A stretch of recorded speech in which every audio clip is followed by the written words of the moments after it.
lagi di channel Partai X. Bung Karno jatuh karena dimakan oleh revolusi yang diciptakannya sendiri. Soeharto lengser karena program pembangunan yang dijalankannya. Gus Dur harus turun tahta karena demokrasi dan proses demokratisasi yang diperjuangkannya. Kalimat-kalimat tersebut menyoroti paradoks yang sering terjadi pada beberapa tokoh besar dalam sejarah politik Indonesia. Setiap tokoh memiliki kontribusi besar dalam pembangunan Indonesia, namun juga mereka harus menghadapi akhir yang sulit. Bung Karno yang gagal karena terjerat oleh revolusi yang ia perjuangkan sendiri, meskipun visinya memimpin revolusi kemerdekaan, akhirnya ia tidak mampu mengendalikan dinamika dari revolusi tersebut.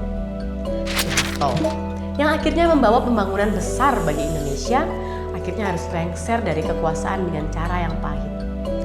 Meskipun berbagai pencapaian luar biasa dalam pembangunan, masa pemerintahannya juga diwarnai oleh ketidakpuasan dan tekanan sosial politik.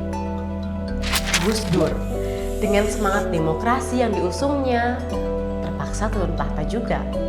Meskipun membawa semangat baru dalam demokratisasi, ia harus menyerahkan kekuasaan karena berbagai tekanan politik. Kesimpulan yang bisa diambil adalah bahwa kepemimpinan politik sebenarnya tidaklah hal yang mudah. Setiap tokoh menghadapi tantangan yang kompleks.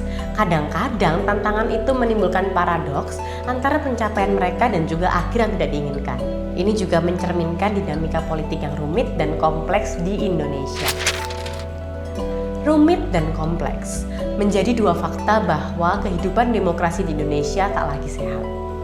Setiap kali ada pemilu, masyarakat sangat ingin mengakhiri berbagai potret suram kehidupan berbangsa dan bernegara. Potret suram maraknya korupsi dan pembangunan yang memperdalam kesenjangan. Namun yang terjadi, rakyat malah semakin terpinggirkan karena pemimpin dambaan belum sepenuhnya memberikan keadilan. Ya, setidaknya sudah 25 tahun sejak reformasi, Indonesia terancam kembali pada otoritarianisme. Rakyat dipaksa diam dengan tekanan buzzer dan pelaporan polisi jika mengkritik pemerintah. Padahal, demokrasi bukan hanya tentang memberikan kekuasaan, tetapi juga menangani ketidakpuasan terhadap yang sedang berkuasa. Indonesia menganut demokrasi Pancasila, demokrasi yang didasarkan pada kerakyatan yang dipimpin oleh hikmat kebijaksanaan dalam permusyawaratan perwakilan. Namun sayangnya, perwakilan rakyat pun tidak sepenuhnya berpihak pada masyarakat. Penghakiman ini didasarkan bukan tanpa sebab. Beberapa kali masyarakat dicederai kepercayaannya oleh perwakilannya sendiri, bahkan oleh pemimpin Indonesia itu sendiri. DPR menjadi lembaga dengan tingkat kepercayaan paling rendah. Artinya, masyarakat saja tidak percaya dengan wakil mereka.